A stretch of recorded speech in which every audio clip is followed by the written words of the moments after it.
Alright, so let's go back to the question. Now, let's say this is an exam setting. Ini adalah keadaan exam sebenar. Kamu first time baca benda ni. Apa yang first kali kamu kena buat?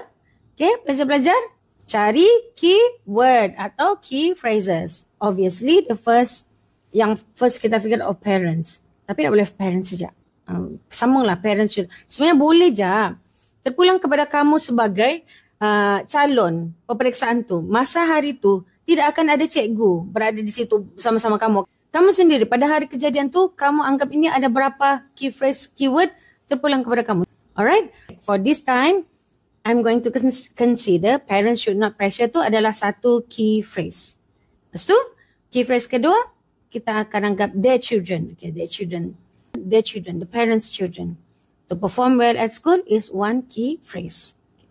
Contohlah, pada hari kejadian, teacher, saya rasa macam 4 keyword. Boleh banyak, boleh saja.